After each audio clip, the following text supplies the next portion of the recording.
सुनिए डॉक्टर श्याम सुंदर पराशर जी की यह अद्भुत कथा। आज की इस कथा में भक्तों आप लोगों को प्रथम दिवस की यह सुंदर पावन कथा सुनाई जाएगी। भक्तों तो ध्यान से आज की इस कथा को सुने। श्री राधे राधे।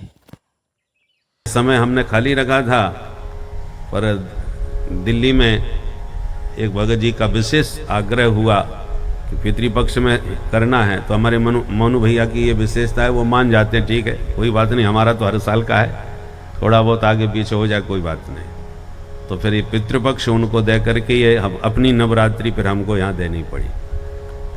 तो बहुत अच्छी बात है, ठाकुर जी की इच्छा, भोले बाबा हमारे सामने बैठ के सुनते हैं, तो भोले बाबा को भी आनंद आता है, इसलिए वो किसी न किसी माध्यम से पकड़ के रखते हैं कि हमको सुनाओ। तो भोले बाबा की कृपा से और आप सबके सुदृढ़ संकल्प से ये श्रृंखला आज पुनः प्रारंभ हो रही है। आइए हम सब मिलकर के कृष्ण कन्हैया का ध्यान करें। बोल कृष्ण कन्हैया लाल की जय। श्री कृष्णाय वयं नमः। हम भगवान श्री कृष्ण के श्री चरणों में प्रणाम करते हैं। कैसे हैं श्री कृष्ण? सच्चिदानंद रूपाय विश्वोत्पत्त्यादि हेतवे। देखो, एक होता है स्वरूप लक्षण और एक होता है तटस्थ लक्षण। भगवान का स्वरूप क्या है? वो सत घन चित घन आनंद घन है, इसलिए भगवान को सच्चिदानंद कहा जाता है। सत का मतलब होता है जिसकी सत्ता त्रिकाला बाधित हो, अर्थात तीनों कालों में जो रहे उसको सत कहते हैं। तो भगवान पहले भी थे, आज भी हैं और आगे भी हमेशा रहेंगे, इसलिए भगवान ही सत हैं। चित घन, चित माने ज्ञान, ज्ञान घन। भगवान अखंड ज्ञान संपन्न हैं। हम लोगों को संपूर्ण ज्ञान नहीं हो सकता। संसार में ऐसा कोई नहीं जो अज्ञानी ना हो। हम भागवत के विशेषज्ञ हैं और अचानक हमारी घड़ी खराब हो गई, हम अब हिला रहे हैं, क्यों बंद कैसे हो गई भाई, क्या बात हो गई? तो जो कोई घड़ी का विशेषज्ञ होगा वो 1 मिनट में देख करके अरे इसमें ये कमी है, फटाक से ठीक कर दी उसने छूते ही। तो उसके सामने हम अज्ञानी सिद्ध हो गए, वो ज्ञानी है। तो वो अपने विषय का ज्ञानी है, हम अपने विषय के ज्ञानी हैं। हमारे ज्ञान के सामने वो अज्ञानी है, उसके ज्ञान के सामने हम अज्ञानी हैं। सर्वज्ञ कोई नहीं हो सकता। एक एक विषय में कुछ कुछ जानकारी हम लोग रखते हैं। सर्वज्ञ केवल परमात्मा है, अखंड ज्ञान संपन्न। ऐसा कोई विषय नहीं जिसका ज्ञान उन्हें न हो, इसलिए चित घन है और आनंद घन है। आनंद घन न होते तो हमारे मतलब के ही न होते।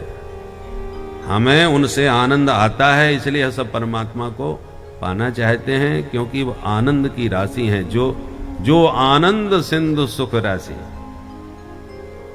आनंद न होता तो घर परिवार छोड़ के बाबा बैरागी राख लगा के गुफाओं में घुसे क्यों बैठे होते? उसके लिए उसमें आनंद है, इसलिए जिसको उसका रस मिल जाता है वो सारी दुनिया को तिलांजलि दे करके उसमें रम जाता है। इसलिए तीनों चीजें भगवान में संपूर्ण हैं, सत चित और आनंद। इसलिए सच्चिदानंद रूपाय, ये उनका स्वरूप है। और तटस्थ लक्षण क्या है? विश्वोत्पत्त्यादि हेतवे। उनके द्वारा ही संपूर्ण विश्व का जन्म हुआ।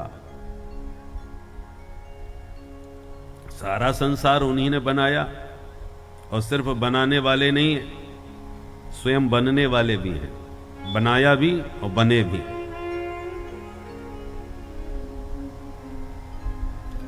केवल विश्व की उत्पत्ति मात्र नहीं की, उसका संचालन भी वही कर रहे हैं।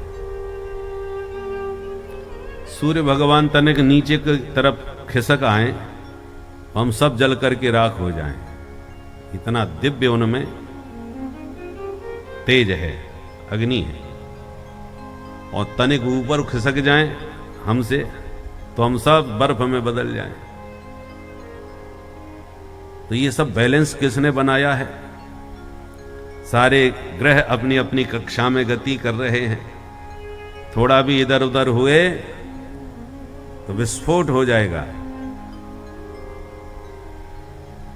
तो ये जो संतुलन है प्रकृति में, अंतरिक्ष में, ये किसने बनाया है? उसी के द्वारा संचालित है। जड़ से चैतन्य उत्पन्न हो रहा है। मां के गर्भ में एकमात्र रजकण धीरे धीरे, पानी का एक बलबूला ही तो होता है, उसी में से फिर हाथ पैर निकलते हैं, सिर निकलता है, आंख कान कान सब बनकर तैयार हो जाते हैं। और देखते देखते 9 महीने में हृष्ट पुष्ट पूरी तरह से बालक तैयार हो जाता है। और फिर उसमें ऐसा ऑटोमेटिक सिस्टम है कि प्रसूति वायु अपने वेग से अपने आप ही उसे बाहर करती है।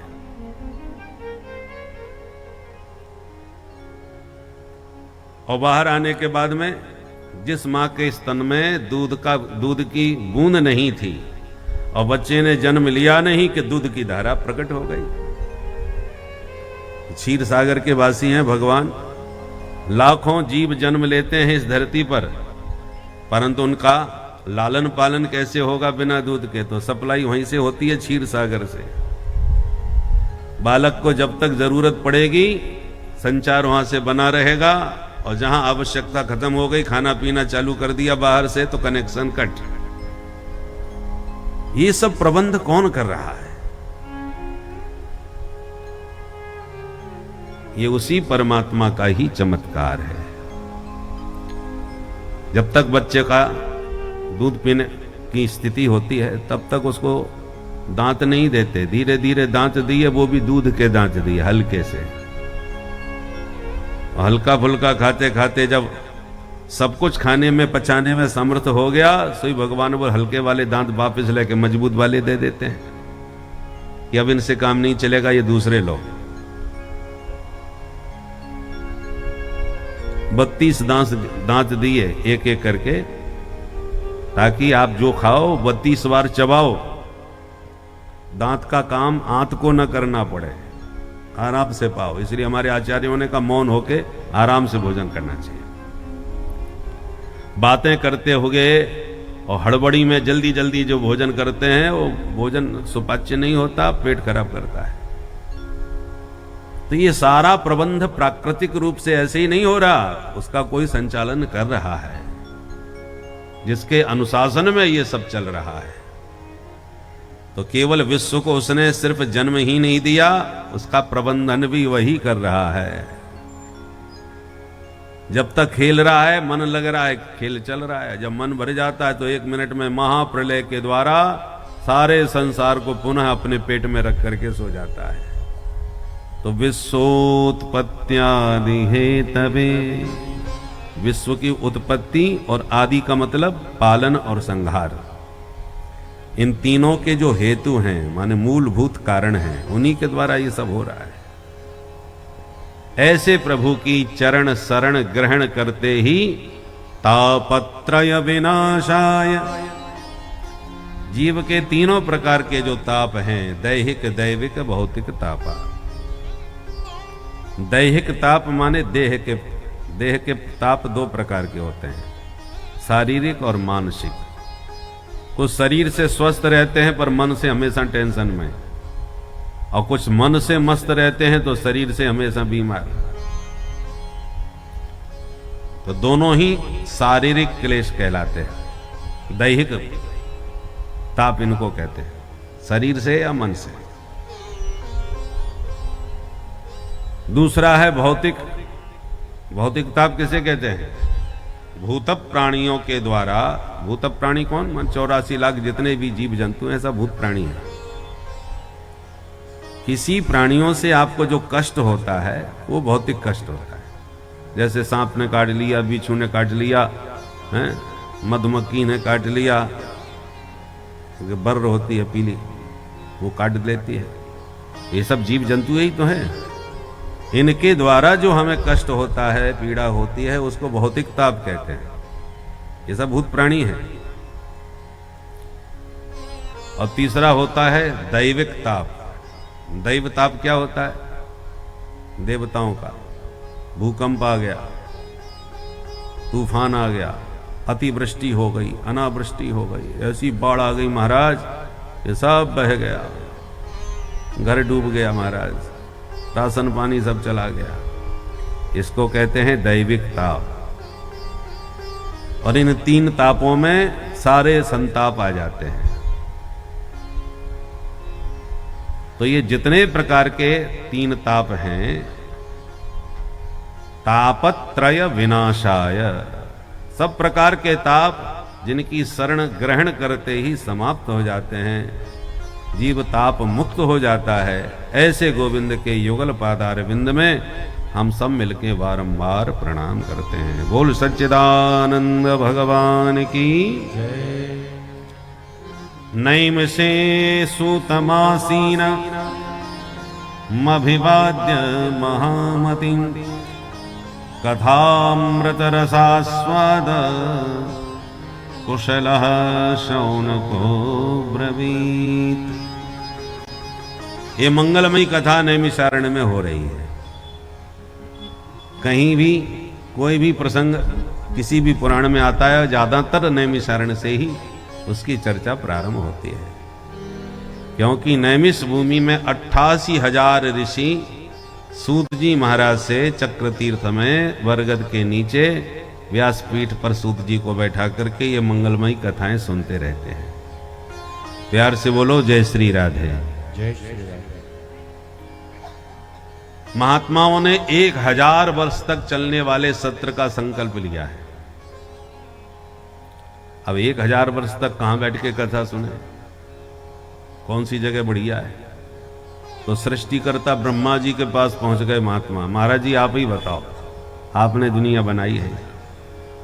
तो ब्रह्मा जी ने एक चक्र बनाया और छोड़ दिया। बोले इसके पीछे जाओ, जहां जाते जाते रुक जाए इसकी नेमी, घूमते घूमते जहां रुक जाए, गिर जाए, वही भूमि सर्वोत्तम है।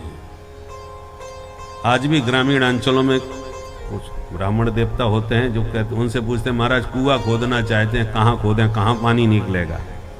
तो एक यंत्र विशेष होता है, उसको वो घुमाते हैं, उस यंत्र के माध्यम से बता देते हैं यहां पानी पर्याप्त है, और बिल्कुल वहीं मिलता भी है। तो ऐसी कोई यंत्र बना के ब्रह्मा जी ने भी भेजा, जो अत्यंत पुण्य भूमि होगी यह यंत्र वहीं जाके रुकेगा, सर्वोत्तम भूमि। तो वो उस चक्र की जो नेमी थी वो एक घनघोर अरण्य में जाकर के गिरी, उसी का नाम नैमिषारण्य हो गया। बोल नैमिषारण्य धाम की। ये धरती की सर्वोत्कृष्ट भूमि है सृष्टि के आदि में, और ये सारे ग्रंथ पुराणों की चर्चा, शास्त्रों की चर्चा उसी पुण्य भूमि में चल रही है। और यही चर्चा से और पहले जब सृष्टि का शुभारंभ हुआ तो मनु शत्रुपा भी यहीं तपस्या करने आए। हमारे सीताराम जी ने प्रथम बार प्रकट होकर के मनु शत्रुपा को इसी पुण्य भूमि में दर्शन दिया, गोमती के तट पर। इसलिए आप लोग बड़ भागी हैं जो ऐसे परम पुनीत पवित्र क्षेत्र में आप लोगों का जन्म हुआ और आप यहाँ के वासी बने। ये पूरा क्षेत्र नैमिषारण्य ही है। तो नैमिषारण्य की पुण्य भूमि में चक्र वहां गिरा था, इसलिए चक्र तीर्थ भी कहते हैं। और आज भी व्यास गद्दी बनी हुई है बरगद के नीचे, बड़ी विशाल। उसी व्यास जितनी भी कथाएं होती हैं प्राय बरगद के नीचे होती है। भगवान की कथा बट के नीचे, बट विश्वास का प्रतीक होता है। बट विश्वास अचल निज धर्मा। भोले बाबा भवानी पार्वती जी को कथा सुनाते हैं तो बरगद के नीचे कैलाश पर्वत पर। राजा परीक्षित को सुखदेव जी ने कथा सुनाई तो सुखताल में बरगद के नीचे। सूत जी महाराज भी सुना रहे हैं सौनकादि ऋषियों को बरगद के नीचे। नीलांचल पर्वत पर कागभूषुंड जी राम कथा सुनाते हैं गरुड़ आदि पक्षियों को, तो वो भी बरगद के नीचे ही सुनाते हैं। और तीर्थराज प्रयाग में भी भरद्वाज मुनि के आश्रम में श्री याज्ञवल्क्य जी ने राम कथा सुनाई तो त्रिवेणी के संगम पर बरगद के नीचे ही सुनाई। वहां पर भी अक्षय वट है। इसलिए जितनी कथाएं होती हैं वो प्रायः बरगद के नीचे होती हैं, क्योंकि वट जो है वो विश्वास का प्रतीक होता है। भगवान में जब सुदृढ़ विश्वास हो तो कथा में रस निष्पत्ति होती है, उसी को कथा में आनंद आता है। जो भगवान राम जी को जो काल्पनिक ही मानते थे अब तक, वो राम जी का प्रभाव देख करके अब जबरदस्ती राम भक्त बनने की कोशिश करते हैं। बोलो राधे राधे। कल तक जो कहते थे राम जी तो काल्पनिक हैं, वो अब जबरदस्ती। पर जनता है, सब जानती है। अवसरवादी लोगों का स्वरूप सब समझ में आता है। तो इसलिए वट विश्वास का प्रतीक है। जब तक भगवान में विश्वास ही तुम्हारा नहीं है तो उनकी कथा में रस क्या आएगा? तुम तो कल्पना समझोगे, काल्पनिक है। इसलिए बरगद के नीचे कथा होती है। तो सौनकादि 88,000 ऋषि हैं। 88,000 ऋषियों में सौनक जी प्रमुख हैं। उन्होंने सूत जी को प्रणाम किया, उनका अभिवादन किया। अभिवाद्य महामतिम,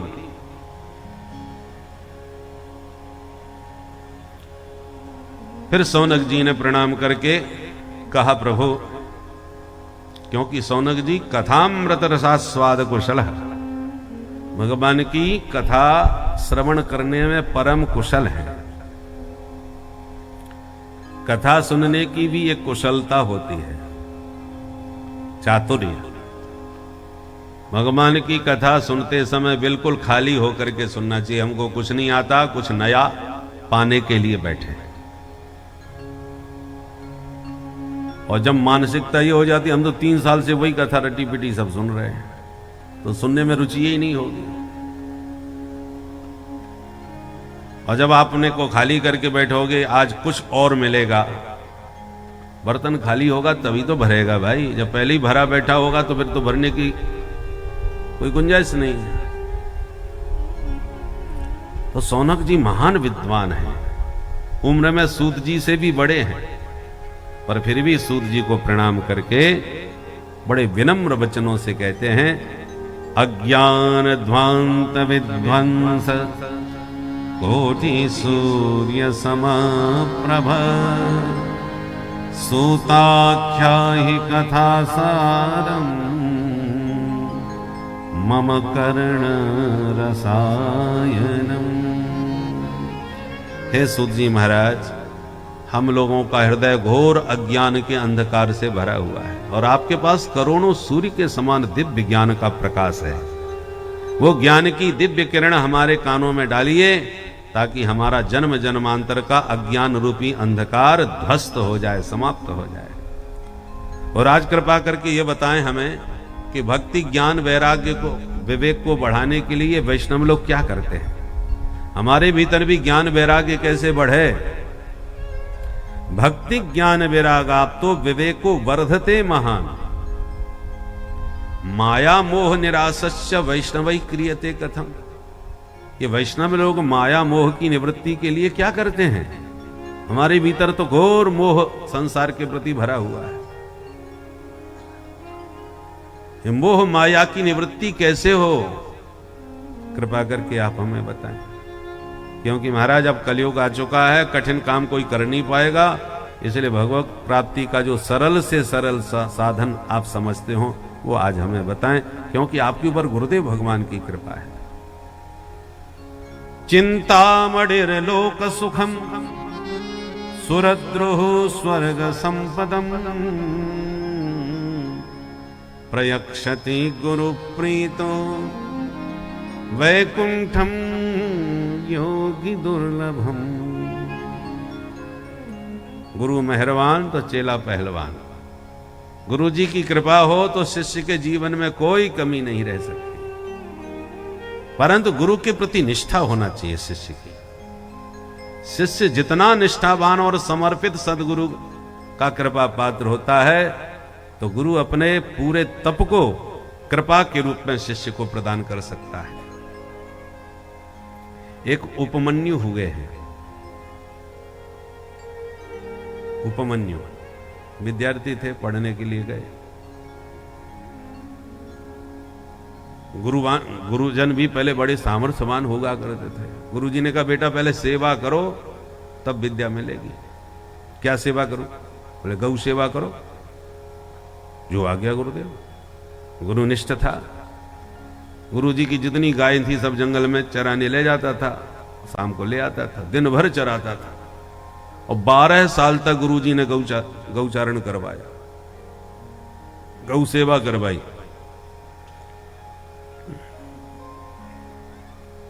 गुरु माता जो होती थी बड़ी दयालु, माता स्वभाव से दयालु होती है।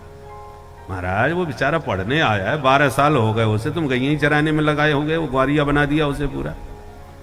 कुछ पढ़ा लिखा उसे। अच्छा ठीक है पढ़ाएंगे, उसे भी पढ़ाएंगे। बोले चेला से कहा दिन भर रहते हो, क्या खाते हो? बोले कलेबा बांध के ले जाता हूं गुरुजी। बोले नहीं गलत बात है। कलेवा खा पी करके आलस्य में हम पड़े रहते होंगे, गैया इधर उधर भाग जाती होंगी, ध्यान नहीं देते उनके खिलाने पिलाने का, इसलिए कलेवा बंद। जो आ गया गुरुदेव, बिल्कुल बुरा नहीं माना। बिना कलेवा का अब भूख लगे तो फल खावे। 1-2 महीने के बाद फिर पूछा क्या करते हो जंगल में, गुजारा कैसे होता है? बोले गुरुजी फल तोड़ के खा लेता हूं, फलाहार कर लेता हूं। बहुत गलत बात। बिना गुरुजी को निवेदित करके कभी कुछ ग्रहण नहीं करना चाहिए। हम यहां बैठे, हमको भोग लगाए बिना, हमसे अनुमति लिए बिना, हमसे पूछे बिना तुम कुछ भी जंगल में तोड़ के खा जाते हो। पहले गुरुजी का भोग लगाना चाहिए, उन्हें निवेदन करने के बाद तब शिष्य को खाना चाहिए। अच्छा गुरुजी, तो फलाहार भी बंद, चेला चक्कर में पड़ गया, इधर कलेवा भी बंद, फलाहार भी बंद। अब क्या करें? 1-2 महीने और बीते। फिर कहा गुरुजी ने कैसे चल रहा है, निर्वाह कैसे करते हो? बोले गुरुजी अब भोजन के बिना तो काम चलता नहीं है, फलाहार भी बंद हो गया था, तो मैं तो जो बछड़े गाय का दूध पीते ना, तो जंगल में कभी कभी गाय से प्रार्थना करता हूं तो वही दूध पी लेती है, वही दूध पिला देती है, तो गौ माता का दूध पी करके रहता हूं। गुरुजी नाराज हो गए, हमने तुम्हें गौ सेवा के लिए भेजा है कि गैयों का दूध पीने के लिए भेजा है? सब गायों का दूध पी जाते हो, इसलिए दूध आजकल कम दे रही है गाय, तुम ही कटक जाते हो, बहुत गलत बात है। अच्छा गुरुजी, तो वो भी बंद। 1-2 महीना चले। अब कैसे चल रहा है? बोले गुरुजी अब दूध तो बंद कर दिया, परंतु बछड़े जब दूध पीते हैं तो उनके दूध पीते समय उनके मुंह में झाग लगे रहते दूध का, उसी को चाट चाट के काम चला लेता हूं, गुजारा हो जाता है। गुरुजी फिर नाराज, अरे तुम्हारे कारण झाग और ज्यादा देते होंगे बछड़े और भूखे रह जाते होंगे खुद, तेरे को दूध पिलाने के चक्कर में वो खुद कम पीते होंगे, अपना झाग ओढ़ेल करके तुझे पिलाते होंगे, क्योंकि ये तो बड़े भोले भाले होते हैं, तुम्हारे प्रेम में अपना दूध ना पी करके तुम्हें झाग देते होंगे, बिल्कुल गलत बात है। वो भी बंद हो गया। चेला बड़ी चक्कर में, अब क्या करें भैया, बिना भूखे भजन ना होए गोपाला, कुछ भी नहीं हो रहा बिना भूख, बिना माने पेट भरे बिना कैसे काम चलेगा, चलना फिरना मुश्किल, कमजोरी आ गई। एक दिन गाय सब लौट आई और ग्वाला नहीं आया, उपमन्यु नहीं लौटा। तब गुरुजी ने कहा, अरे चेला कहां रह गया भाई जंगल में, चलो ढूंढते हैं। तो शिष्यों के साथ ढूंढने गए जंगल में। अरे बेटा उपमन्यु कहाँ हो? आवाज लगाते फिरे जंगल में, देखें तो एक कुआं में पड़ा हुआ था, अंधकूप। जंगल में ऐसे कई कुएं होते हैं जिनमें पानी नहीं होता, ऐसे ही घास से ढके होते हैं, उसमें गिरा। गुरुजी ये पड़ा हूं कुएं में। आवाज सुन करके उपमन्यु ने आवाज लगाई तो गुरुजी पहुंच गए। बेटा इसमें कैसे गिर गए? बोले गुरुजी क्या बताऊं, ये पापी पेट का सवाल है। भूख के मारे कुछ करते धरते नहीं बन रहा था। आपने भोजन भी, कलेवा भी बंद करवा दिया, फलाहार भी बंद करा दिया, दूध भी बंद करा दिया, यहां तक कि झाग से काम चल रहा था वो भी बंद करा दिया। जब कड़क भूख लगी, भयंकर नहीं रहा गया, तो मैंने एक वृक्ष के पत्ते को तोड़ा, उसमें से दूध निकला थोड़ा सा। आंख का जो होता है ना, अकौआ कहते हैं उसको तोड़कर उसी को चूस लिया मैंने। अब वो जहरीला दूध था, विषाक्त था, उसने मेरी आंख की ज्योति खत्म हो गई, मैं अंधा हो गया गुरु जी। उस जहरीले विषाक्त दूध को पीने से मैं अंधा हो गया, मेरे को रास्ता नहीं सूझा, भटकता हुआ जा रहा था, इस कुएं में गिर गया। गुरु जी क्षमा करें गुरुदेव, मैं आपकी सेवा ठीक से नहीं कर पाया। इतने पर भी गुरु के प्रति निष्ठा में कोई कमी नहीं आई। बोलो राधे राधे। इतने पर भी कुएं में पड़े पड़े उपमन्यु ने कहा गुरुजी क्षमा करें, मैं आपकी आज्ञा का पूरी तरह पालन नहीं कर पाया, गौ सेवा मेरे से ठीक से हो नहीं पाई, क्योंकि मैं इसमें गिर गया, फिर निकल नहीं पाया तो कैसे सेवा कर पाता।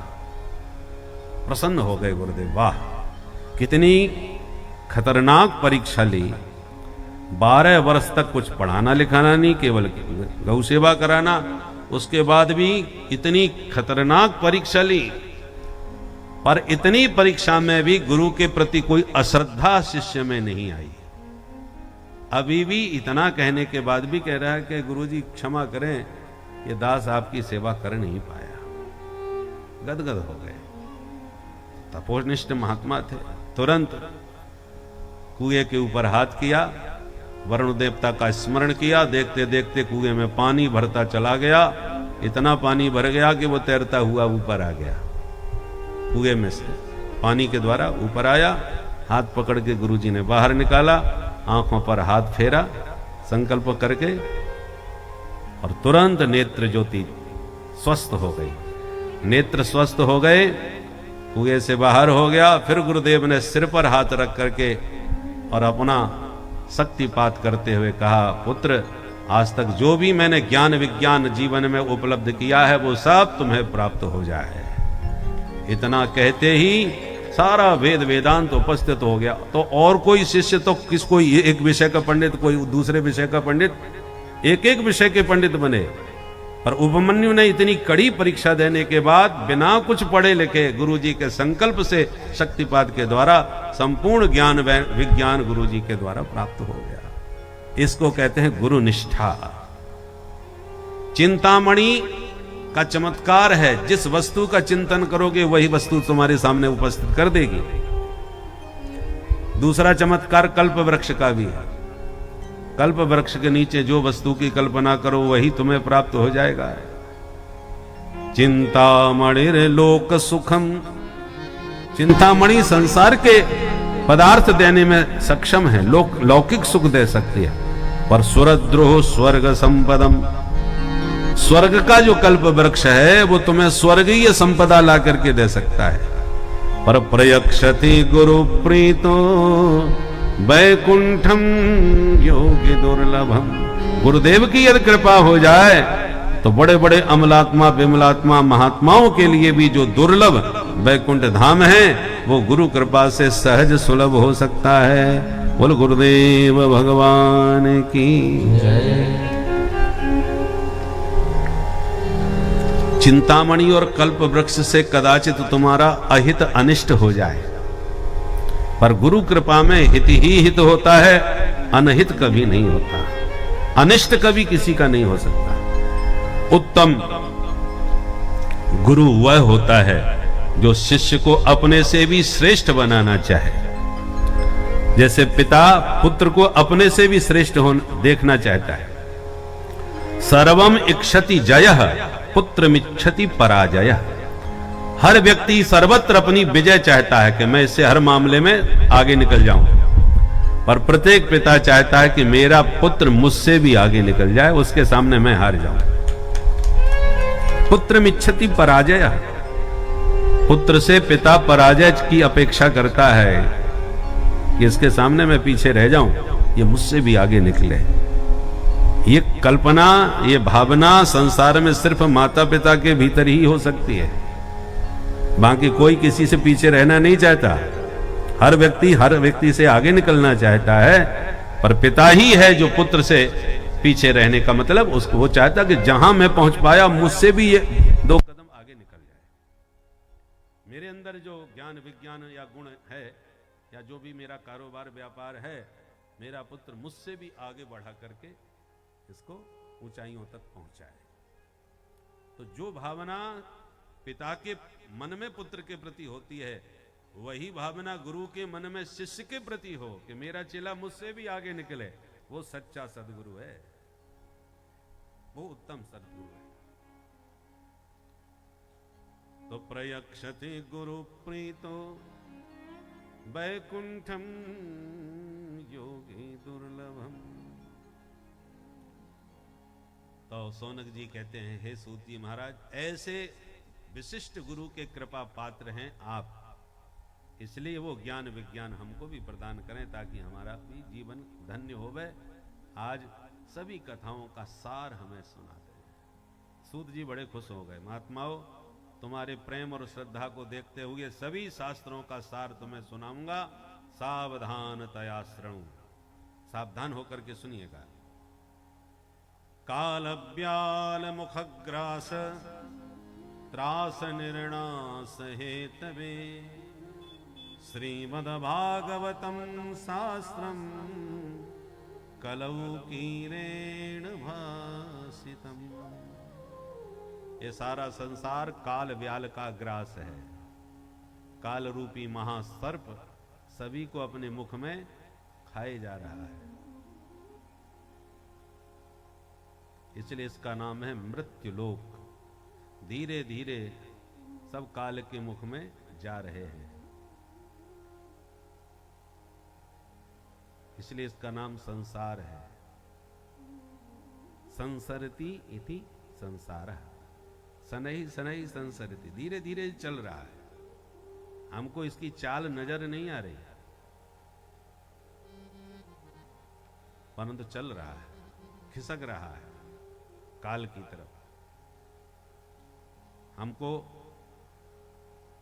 अपने में ही परिवर्तन कहां दिखाई पड़ता है, और परिवर्तन तो हो रहा है। यहीं पर कथा कहने आए थे तो हम बच्चे ही थे, आते आते देखो शादी भी हो गई, फिर बच्चे भी हो गए, अब तो बच्चे भी कथावाचक बन गए। तो हम कितना परिवर्तन हम लोगों में सब में हुआ कि नहीं। जब हम कथा कहने आए थे तो मनु भैया बच्चों की तरह खेलते थे, अब वही सब नेतृत्व संभाल रहे हैं। तो हमने भी सब परिवर्तन देखा, आपने भी हमारा परिवर्तन देखा। तो वर्षों में जब किसी को देखते हैं तब वो परिवर्तन दिखता है। 24 घंटे किसी के साथ रहो, पता ही नहीं चलेगा कब बदल गया। 2-5 साल के बाद जब किसी को देखते हो तब दिखाई पड़ता है, अरे तुम तो बहुत बदल गए भाई, बहुत मोटे हो गए, या बहुत पतले हो गए, या बहुत काले हो गए, या बाल उड़ गए। सब कुछ बदल रहा है। बच्चे थे हम भी, बचपना गया, सरक गया। जवानी आई, सरक गई। बुढ़ापा आया, सरकता आएगा, और धीरे धीरे सरक गए। कहां गए दादाजी? बोले पिछले साल ही सरक गए। ऐसे तो सरक रहे हैं सब, इसलिए इसका नाम संसार है। सरकता जा रहा है, शनैः शनैः संसरति। यहां आते आते हमारे देखते देखते कितने लोग सरक गए। और ऐसे ही जितने दिख रहे हैं सब सरकने वाले हैं, परमानेंट कोई नहीं है।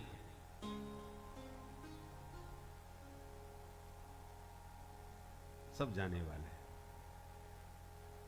इसलिए सब सो हिलमिल चालिए, नदी नाव संयोग।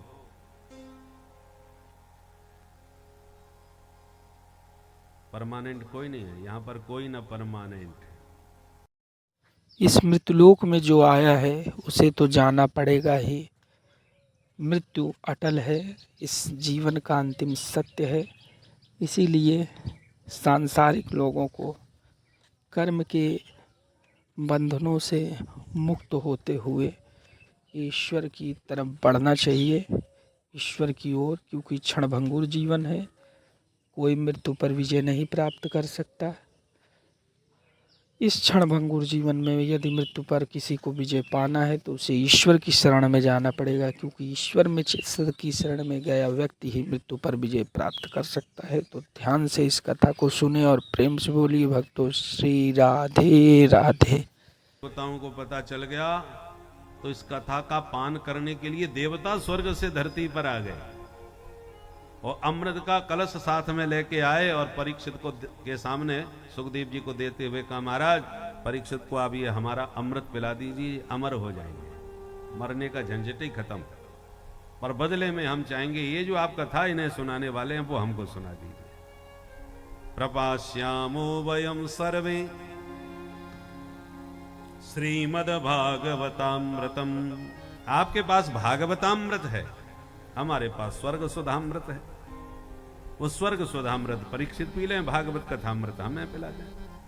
सुखदेव जी बोले, ठगिया कहीं के हो, कांच का टुकड़ा हमें दे के बदले में करोड़ों की मणि हमसे मांग रहे हो। क्व सुधा क्व कथा लोके क्व कांच क्व मणिर्महान ब्रह्मरातो विचार्यैवं तदा देवान् जहासः। सुखदेव जी ने उपहास उड़ाते हुए देवताओं को वहां से तुरंत भगा दिया कि तुम ठगिया हो। हैं? कांच और मणि की कोई बराबरी होती है? कौड़ियों की कीमत का कांच और करोड़ों की कीमत की मणि। इसलिए उठाओ अपना कांच का टुकड़ा, भागो यहां से। न ददौ स कथामृतम, हरि कथामृत देवताओं को नहीं दिया। ऐसा देव दुर्लभ या दिव्य अमृत है जिसे हम और आप प्रतिवर्ष पी रहे हैं। महाराज जब इतनी जोरदार कथा है तो आप 7 दिन में ही क्यों सुनाते हो? 9 दिन, 11 दिन, 15 दिन, 1 महीना तक क्यों नहीं? 7 दिन में ही सुनने की ये परिपाटी कहां से प्रारंभ हो गई? भाई परीक्षित के पास तो दिन ही 7 थे और हमारे साथ तो ऐसी समस्या नहीं है। हमको तो आप 15 दिन सुना सकते हो। तब सूत जी कहते हैं, ऋषियों ये 7 दिन में सुनने की परंपरा परीक्षित से भी पहले की है। पहले किसने प्रारंभ करी? बोले सबसे पहले सनक सनंदन सनातन सनत कुमार ब्रह्मा जी के ऋषि पुत्रों ने नारद ऋषि को सुना करके सप्ताह विधि से कथा का शुभारंभ किया था। सोनक जी बोले हमने तो सुना है नारद जी तो 2 घड़ी से ज्यादा टिकते ही नहीं, वो घुमक्कड़ महात्मा है। वो 7 दिन बैठ के भागवत कहां सुन लिए?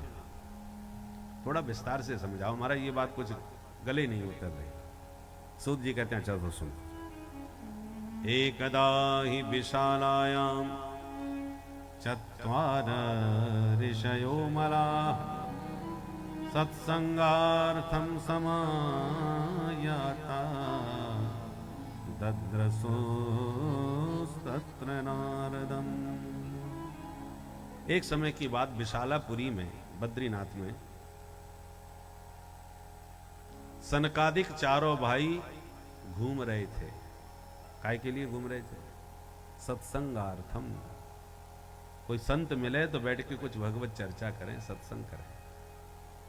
सतनाम परमात्मा का है, उनसे जो तुम्हारा संग करा दे उसका नाम है सत्संग।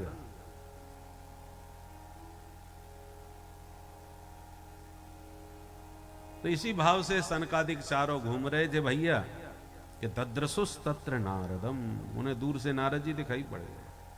चारों भैया खुश हो गए, वाह आज बढ़िया सत्संग होगा नारद जी के साथ। ये चारों भैयाओं को यही व्यसन है। व्यसन बड़ा विचित्र होता है। किसी को तंबाकू की तलब लगी हो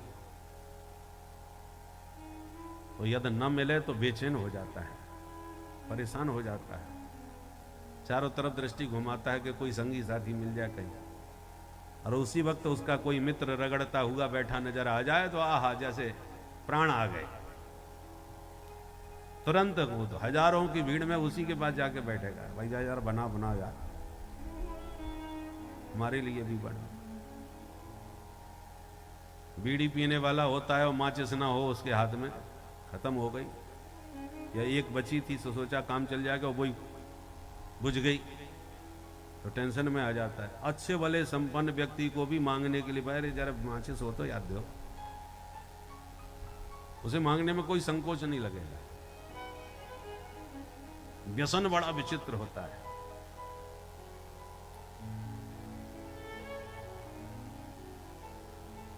चाय की आदत है, सवेरे जगते ही न मिले किसी कारण बस चाय खत्म हो गई, या पानी बहुत बरस गया, गैस खत्म हो गई, तो जब तक चाय न मिले टेंशन में ही रहते हैं। अरे महाराज आज क्या करें, वो चाय नहीं मिली, हमारा तो मूड ही खराब है सवेरे से।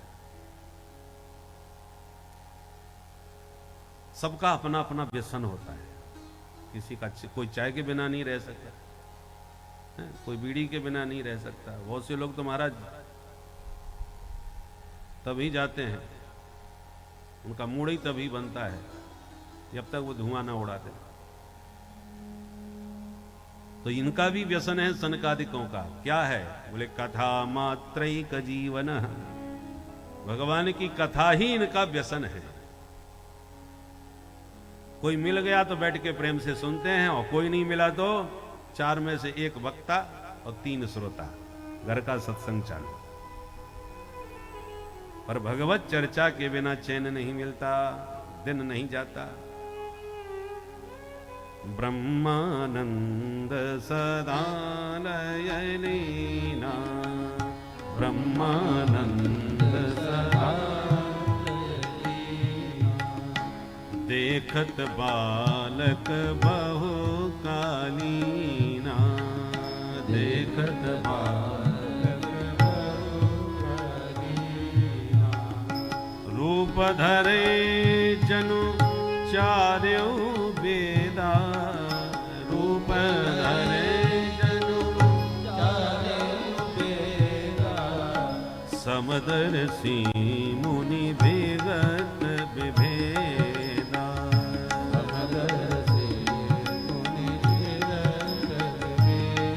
मुनि भेगत विभेदा।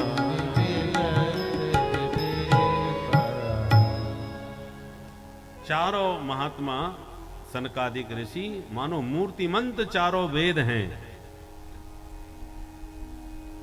और समदर्शी, सदा मस्त समदर्शी हैं, और भगवान की कथा में मस्त रहते हैं।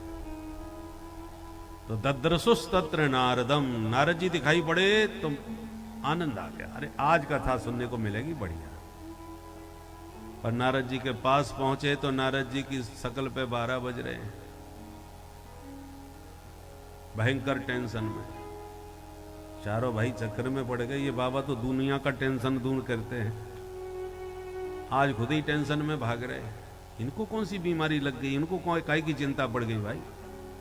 चारों ने टोका नारद जी को पास में पहुंचकर, कथम ब्रह्मन दीन मुख कुतश्चिंता तुरो भवान, त्वरितम गम्यते कुत्र कुतश्चागमनम तव। चिंता में डूबा हुआ व्यक्ति अलग ही समझ में आ जाता है, बेचारा डिप्रेशन में मुंह लटका हुआ, बैठे बैठे कभी हाथ हिलाएगा, कभी मुंह चलाएगा, चैन से नहीं बैठेगा।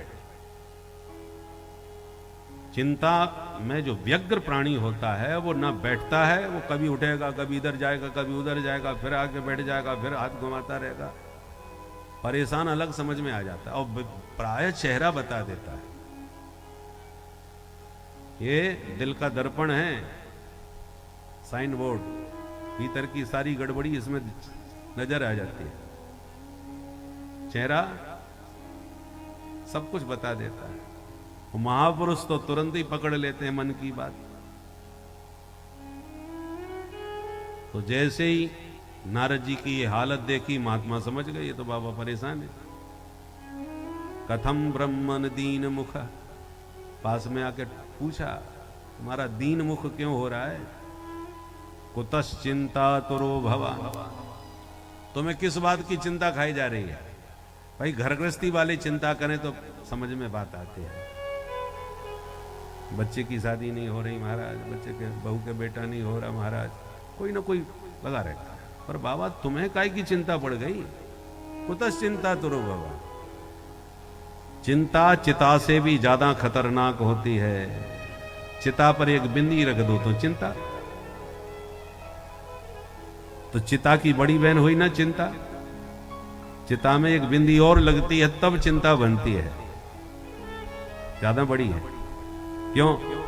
चिता मुर्दे को जलाती है और चिंता जिंदे को जला डालती है। जीते जी व्यक्ति को खोखला कर देती है, फूंक देती है भीतर से। इसलिए चिता चिंता समाप्रोक्ता बिंदु मात्रम विशेषता।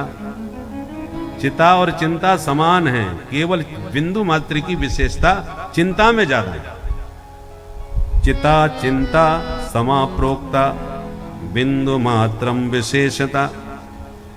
सजीवम दहते चिंता निर्जीवम दहते चिता। चिता जलाती है पर निर्जीवम, जब व्यक्ति मर जाता है तब चिता जलाती है, पर सजीवम दहते चिंता। चिंता तो सजीव व्यक्ति को, जिंदे व्यक्ति को जला डालती है, फूंक डालती है। इसलिए चिंता काफी न कर्तव्या। व्यक्ति को किसी भी परिस्थिति में चिंता नहीं करना चाहिए, उसे बचना चाहिए। आजकल सबसे ज्यादा बीमारियों का कारण वही डिप्रेशन है, वही चिंता। छोटे छोटे बच्चों को डिप्रेशन हो जाता है कि उनकी खेलने कूदने की मौज मस्ती की उम्र में बच्चों को डिप्रेशन हो रहा है। पहले 5 साल तक तो बच्चों को न पढ़ाया जाता था, न कहीं कुछ खाओ पियो, बस मौज करो। 5 साल के बाद एडमिशन होता था। आजकल तो 2-2.5 साल में ही होने लगा है। तो पहले उसका पूरी तरह विकास तो होने दो भाई, अच्छी तरह। खेलते खेलते कुछ सिखा दो, अच्छी बात है, सीख जाए, बुराई नहीं है। परंतु उसको पढ़ाने में उसको किसी प्रकार से चिंता नहीं होना चाहिए। बच्चों को खेलते कूदते उसे शिक्षा मिले, वो अच्छी बात है। ये तो छोटे बच्चों को ही विकसित हुए बिना वो बेचारे दबाव में आ जाते हैं, उनका पूरा विकास ही ठीक से नहीं हो पाता।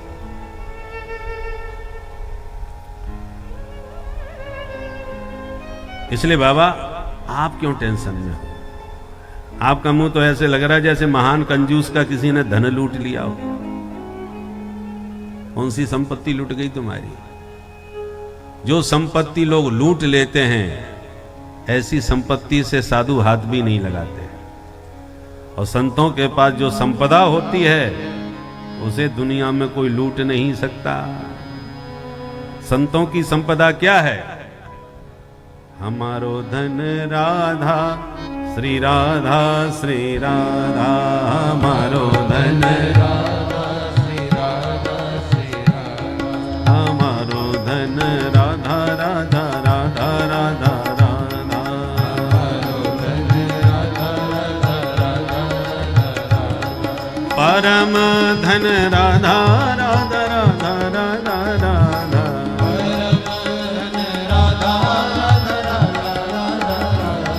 रसिक धन राधा राधा राधा राधा राधा, रसिक धन राधा राधा राधा राधे, हमारो धन राधा श्री राधा श्री राधा, हमारो धन राधा श्री राधा श्री राधा, ओ परम धन राधा श्री राधा श्री राधा,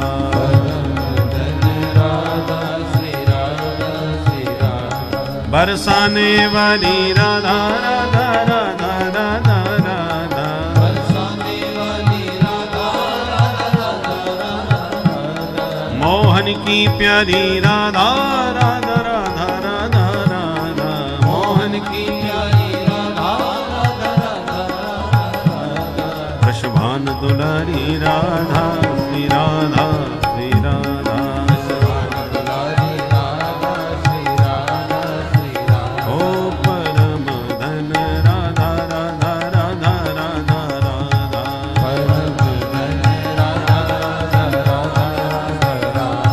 परम धन राधा रसिक धन राधा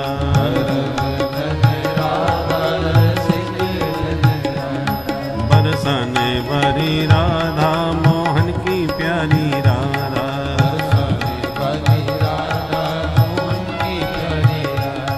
जीवन धन राधा राधा राधा राधा राधा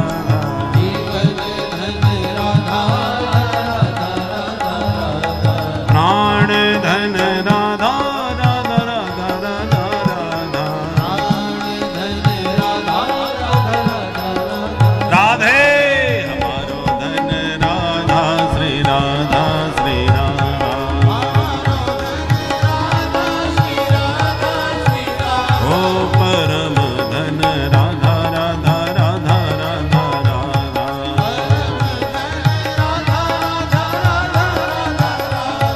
रसिक धन राधा राधा राधा राधा राधा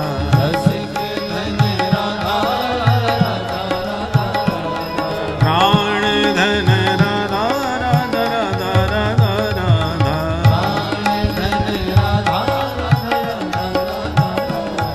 हमारो धन राधा श्री राधा श्री राधा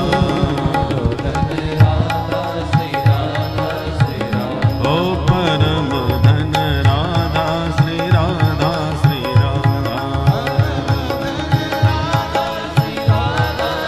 राधा श्री राधा श्री राधा राधा श्री राधा श्री राधा श्री राधा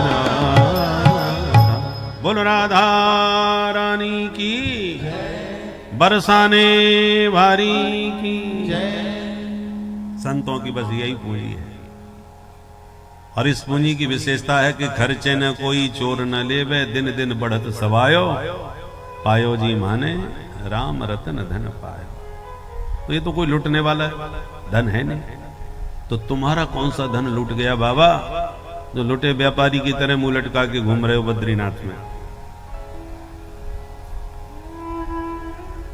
तब नारद जी ने अपनी व्यथा सुनाई, भैया मैं सचमुच बहुत परेशान हूं।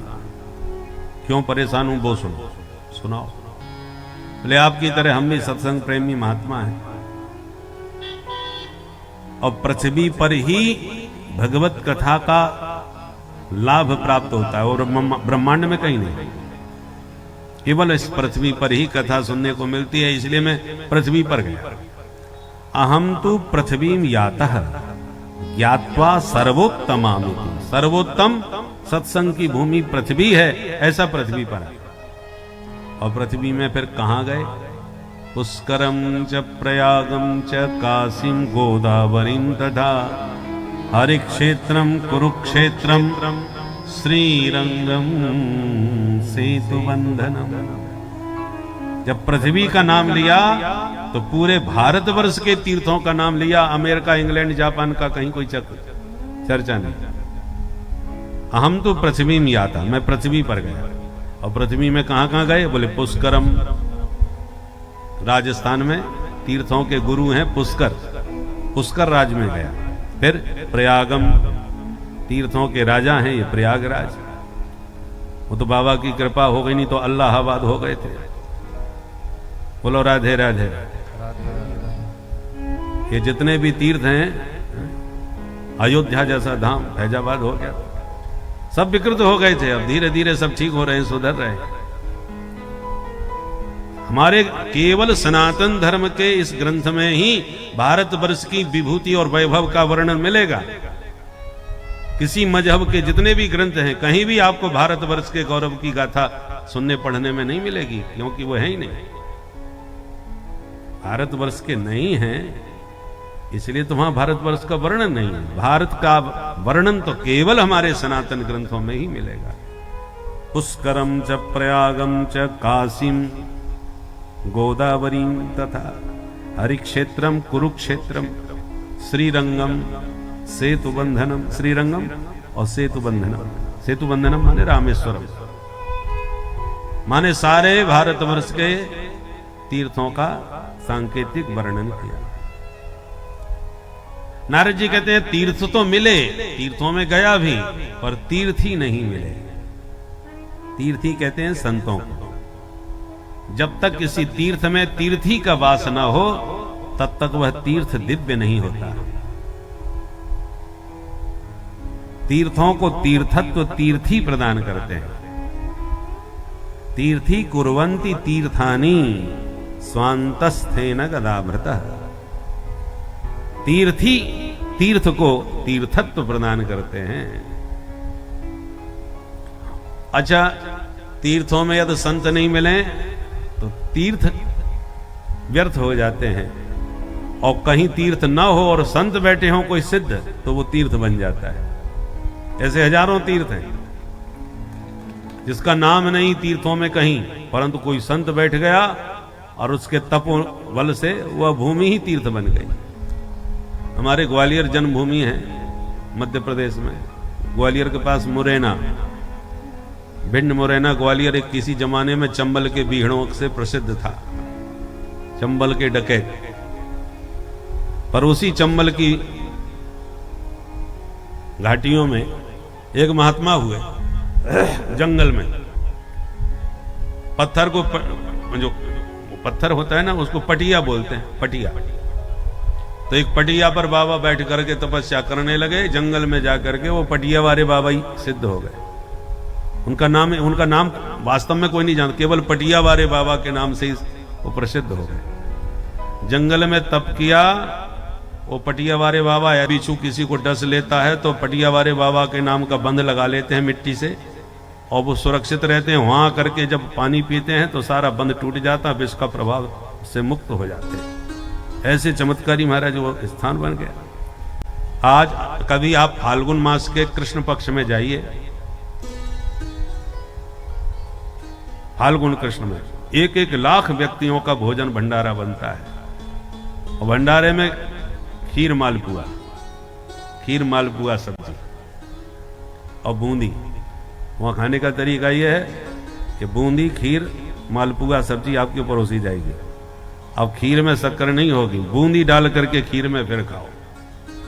मीठी बूंदी और खीर में डाल करके खाओ।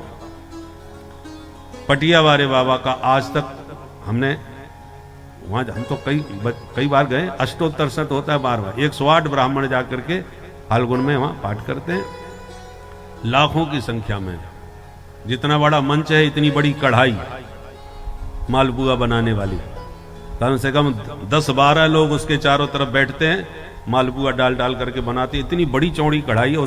कई कढ़ाइयां हैं ऐसी, एक किसी का नाम यमुना है, किसी का नाम गंगा है। ये कढ़ाइयों के नाम है कि इसमें इतने लोगों की खीर बनती है, इसमें इतने लोगों का मालपुआ बनते हैं। छोटी मोटा वो भंडारा देखने लायक होता है, कभी जाकर के देखिएगा। कितना ग्वालियर क्षेत्र में जो भी भागवत होते हैं ना, भागवत के भंडारे भी ऐसे भयंकर होते हैं।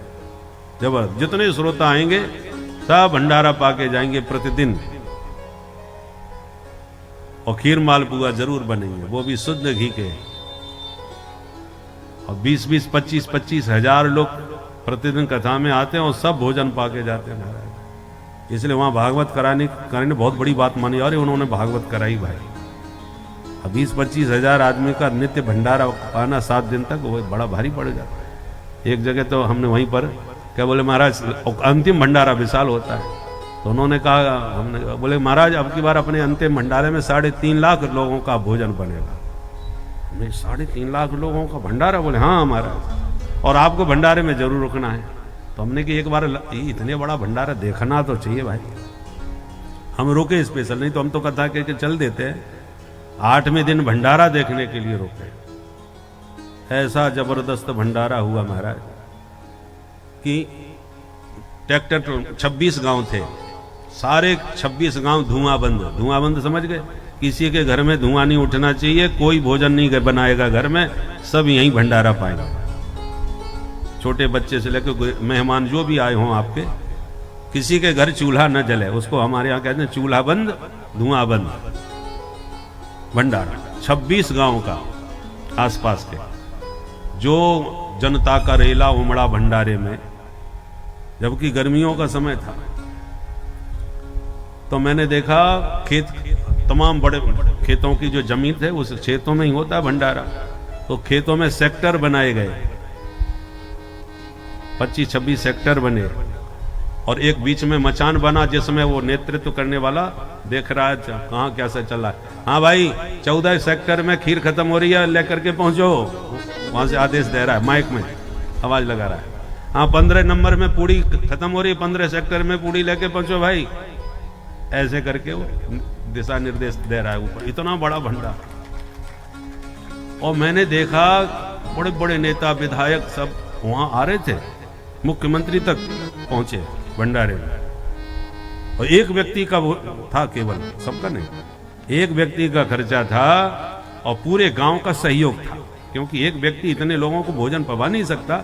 26 गांव का सहयोग। तो गांव में भी मैंने देखा कि भाई ये 2 गांव की ड्यूटी है केवल पत्तल परोसने की, 2 गांव की ड्यूटी है केवल पत्तल उठाने की भोजन के बाद की, एक की 2 गांव की मालपुआ परोसने की, खीर परोसने की, सब्जी, माने सबके विभाग बटे हो गए थे गांव के। यदि आपके पूड़ी में कमी आ रही है, परोसने में सबको समय पर उपलब्ध नहीं हो पाई पूड़ी, तो नाक कटेगी उस गांव की जिसके गांव की ड्यूटी थी पूड़ी परोसने में।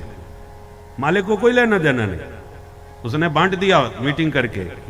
और मीटिंग में जो बड़े बुजुर्ग होते हैं वो वितरण करते हैं, मालिक तो केवल खर्चा करता है ना। हम जबकि हमारा उस मालिक जो था यजमान वही घुमा रहा था, तो वो ना उसको पहचाने ना हमको पहचाने, वो घुसने नहीं दिया। नहीं नहीं यहाँ से कोई नहीं जा सकता महाराज, उससे आई वहां जाने का उधर से है।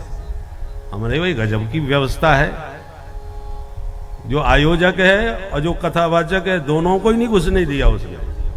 जब एक ने पहचाना, बोले नहीं हटो महाराज जी आ रहे हैं, तब जाकर के उसने अच्छा ठीक है। ऐसी सख्त व्यवस्था गांव वालों की सब। ऐसा विचित्र भंडारा होता है।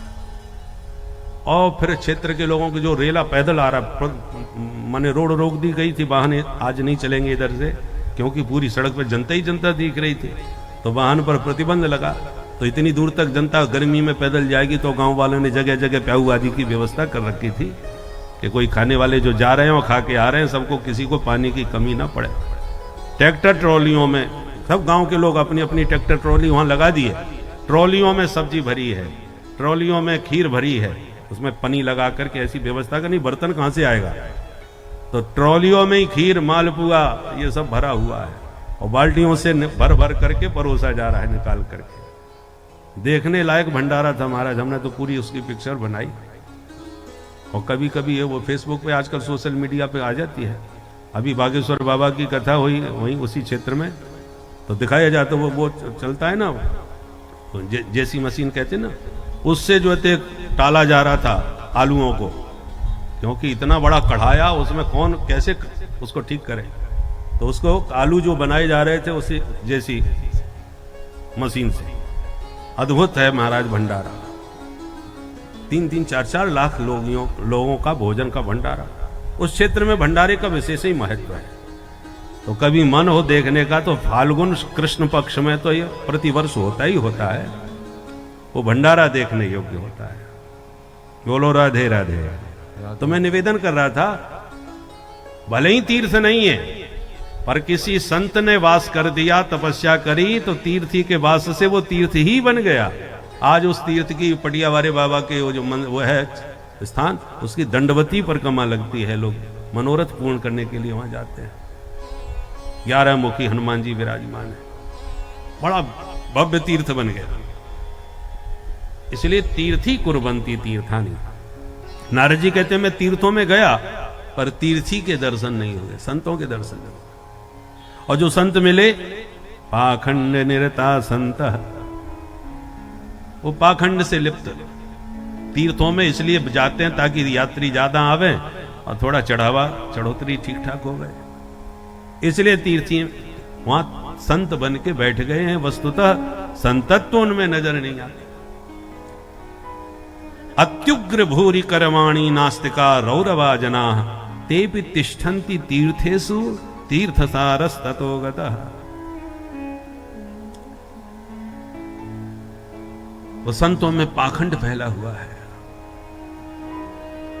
कई हत्या के अभियोगी डकैत लोग, जिनको किसी को आजीवन सजा हो गई है, या इस प्रकार से कोई बड़े बड़े आतताई जो हैं, वो आतंक से माने कानून से बचने के लिए दाढ़ी मूछें लंबी चौड़ी बढ़ा करके और सिद्ध बाबा का वेश बना करके छुप के बैठ जाते हैं। तो पाखंड निरता संत, ऐसे भी पाखंड में प्रवृत्त संत हमें मिले।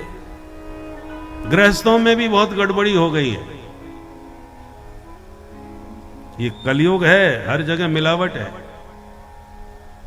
इसलिए संसार में हर जगह सावधानी की जरूरत है। सावधानी हटी और दुर्घटना घटी। किसी भी क्षेत्र में आप असावधान रहेंगे तो संसार में कहीं भी कोई भी घटना घट सकती है। इसलिए भगवान ने बुद्धि दी है और मन भी। मन बुद्धि काहे के लिए दी है? भगवान कहते हैं मन मुझ में लगाओ, बुद्धि संसार में लगाओ।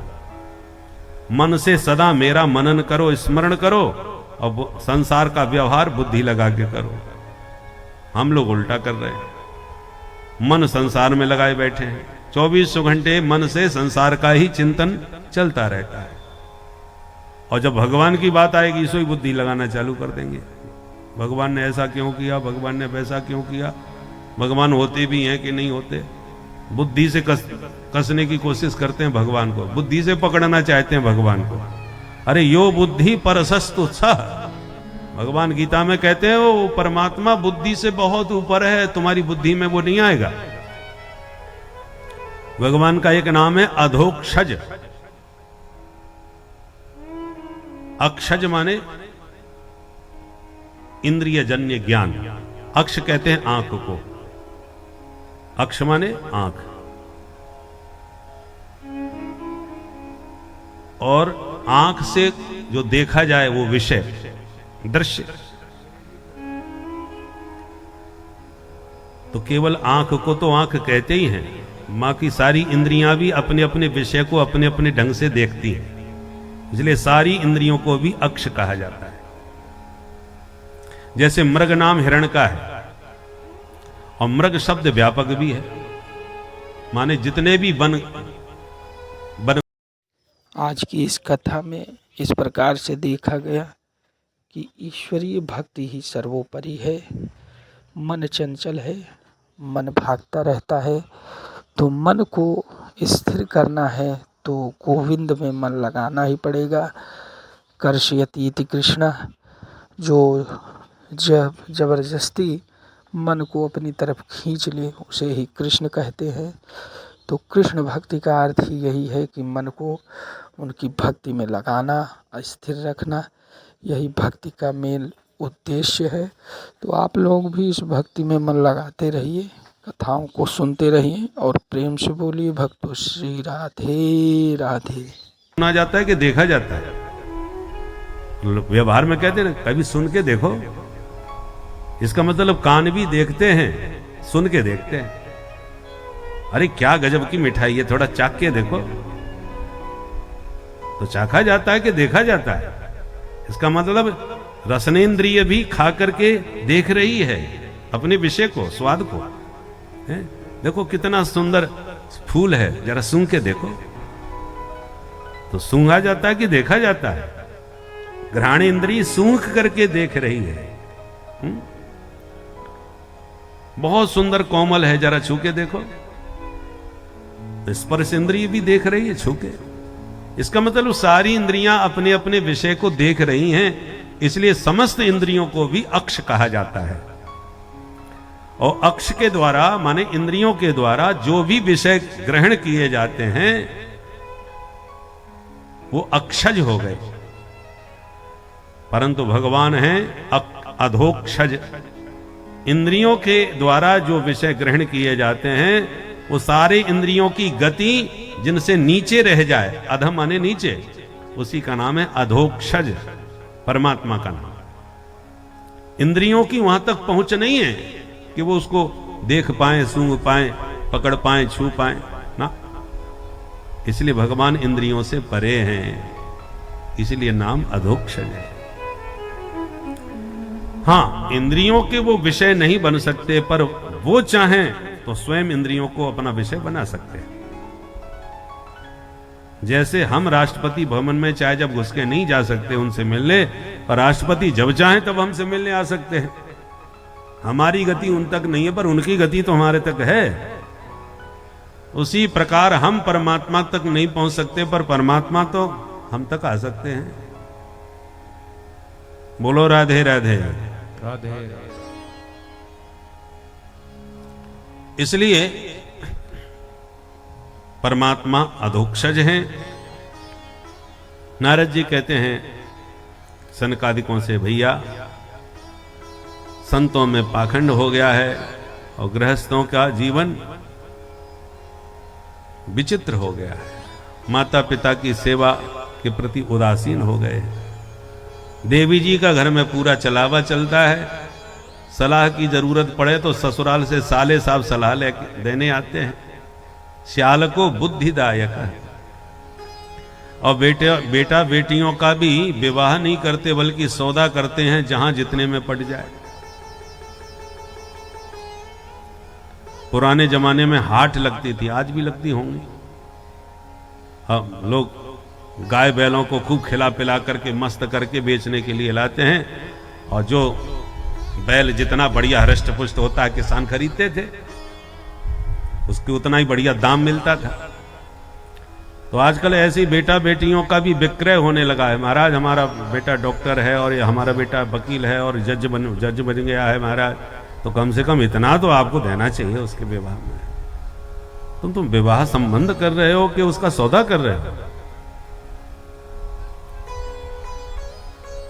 परिणाम ये होता है कि बेचारा बाप, बेटी का बाप, बहुत कुछ उसकी मांग पूरी करके जब बेटी को विदा करता है तो बेटी भी कहती है कि मेरे पिता ने तुम्हें खरीदा है, मुंह मांगा दाम तुम्हारा दिया है, तो मैं सेवा क्यों करूंगी, मालकिन बन के रहूंगी।